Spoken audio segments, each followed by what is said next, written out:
হঠাৎ করে হওয়াতে আমরা একদম আনএক্সপেক্টেডলি ইনস্ট্যান্টভাবে সকল যোগাযোগ বন্ধ হয়ে যাওয়াতে বায়ার এবং সাপ্লায়ারদের মধ্যে একটা প্যানিক তৈরি হয়েছে। টানা 5 দিন আমরা যোগাযোগ করতে পারিনি। আমাদের সিচুয়েশনটা আসলে কারোরই একদমই কাম্য ছিল না। ফোন কলে অনেকে পাওয়া যেত না, যতটুকু সম্ভব আমরা ফোন কলের মাধ্যমে ওদেরকে জানানোর চেষ্টা করেছি যে আমরা একটা গভর্নমেন্টের সিদ্ধান্তের জন্য ইন্টারনেট থেকে আমরা বিচ্ছিন্ন, সো তোমরা চিন্তা করো না, আমরা টাচে আছি। বাট তারপরে ওরা আমার মনে হয় যে বেশ ভালো একটা চিন্তার মধ্যে আছে আমাদের সাপ্লায়ার এবং বায়ার প্রত্যেকেই। এখন আজকে সকাল থেকে শুরু হয়েছে, ইভেন আমরা চেষ্টা করেছিলাম মোবাইল ফোনের মাধ্যমে যোগাযোগ করার, কিন্তু মোবাইলটা আসলে খুব বেশি যে রিচেবল হয় সবসময় এমনও না, যতটুকু সম্ভব জানার চেষ্টা করেছি। বাট মেসেজ যেটা যে আমাদের প্রত্যেকটা ওভারসিজ বিজনেস পার্টনার যারা আছেন প্রত্যেকেই চিন্তিত আমাদের নিয়ে। পার্সোনালি আমাদেরকে অনেক মেসেজ করেছেন, ইভেন ওনারাও ফোন করেছে আমাদের টাইম টু টাইম সিচুয়েশন জানার জন্য। সো প্রত্যেকের মধ্যে একটা চিন্তার যে একটা স্পষ্ট আভাস সেটা তাদের কণ্ঠেও ছিল কথা বলার সময়, বুঝেছে।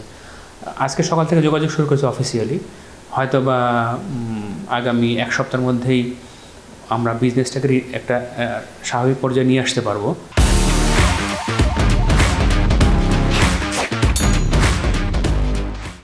আর আমাদের ফ্যাক্টরিও আমরা আজকে সকাল থেকে খুলেছি, যেটা নর্মাল টাইম থাকে সকাল 8টা থেকে, আমরা ওই সময় খুলেছি এবং অ্যাবসেন্টিজম আমাদের নাই, সবাই ভালোভাবে আসতে পারছে। কিছু লোকজনের পৌঁছাইতে অফিসে দেরি হয়েছে কারণ যোগাযোগ ব্যবস্থাটা এখনও স্বাভাবিক হয়নি। হয়তো একটু দূরে থেকে যারা আসতো অফিসে তাদের আসতে একটু সময় লাগছে, হয়তো বা 1 ঘন্টা যে ওদেরকে 1.5 ঘন্টা 2 ঘন্টা রিক্সা ইউজ করতে হয়েছে। তো আশা করি যে আগামী কয়েকদিনের মধ্যেই এই সিচুয়েশনটা নর্মাল হবে। বাট অ্যাবসেন্টিজম নাই বললেই একদম চলে, কিছু এমপ্লয়ি একটু দেরিতে পৌঁছেছে অফিসে। আমরা প্রথম 2 সপ্তাহ যেটা অবজার্ভ করেছি, বিশেষ করে জুলাইয়ের 1 থেকে 15-16 তারিখ পর্যন্ত সিচুয়েশন বেশ আন্ডার কন্ট্রোল ছিল। আমরা আসলে আশা করি না যে এরকম একটা হঠাৎ করে আনএক্সপেক্টেড ঘটনা শুরু হবে। আমরা হয়তো বা যদি জানতাম যে কিছুদিনের জন্য লকডাউন থাকবে, কিছুদিনের জন্য কারফিউ থাকবে, আমরা অ্যাডভান্স আমাদের বায়ার এবং আমাদের সাপ্লায়ার যারা আছে গ্লোবালি প্রত্যেকে ইনফর্ম করে রাখতে পারতাম।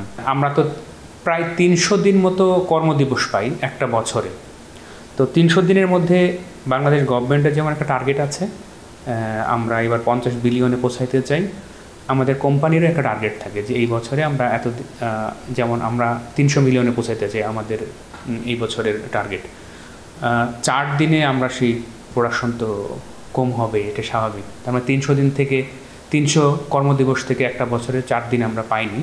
এতে প্রায় আমাদের $3.5 থেকে $4 মিলিয়ন মতো প্রোডাকশন আমাদের লস হয়েছে। অর্ডার ক্যান্সেল হবে না আশা করি, কারণ আমরা যোগাযোগ যখনই ইমেলে বা ইন্টারনেটের মাধ্যমে করতে পারছিলাম না, আমরা মোবাইল ফোনের মাধ্যমে যোগাযোগ করেছি। যেভাবে পারি আমরা চেষ্টা করেছি ওদের টেলিফোন মোবাইল ইউজ করে যোগাযোগ করার। এখন পর্যন্ত মনে হচ্ছে যে বিজনেসে শুধুমাত্র ওয়ার্কিং আওয়ার বা আমাদের কর্মদিবস যেগুলো হারিয়েছি সেগুলো তো রিকভারি করা সম্ভব না, বাট হয়তো বা আমাদের যে প্রজেকশন ছিল সেটা খুব বেশি ইম্প্যাক্ট পড়ার কথা না। দেখা যাক, আমরা সময় হলে বুঝতে পারবো। বায়াররাও সিচুয়েশনটা আমাদের সাথে অবজার্ভ করছে। আমার মনে হয় যে মানে এই কর্মদিবস যেটা হারিয়েছি সেটা বাদে আর বাকি ইম্প্যাক্ট পড়ার কথা না। সামনে তো প্রত্যাশা যে অবশ্যই যাতে এরকম আনএক্সপেক্টেড সিচুয়েশন যেন না হয়, কারণ আমাদের কান্ট্রি ইকোনমিটাকে সচল রাখতে হলে অবশ্যই আমাদের এক্সপোর্টটা চলমান থাকতে হবে।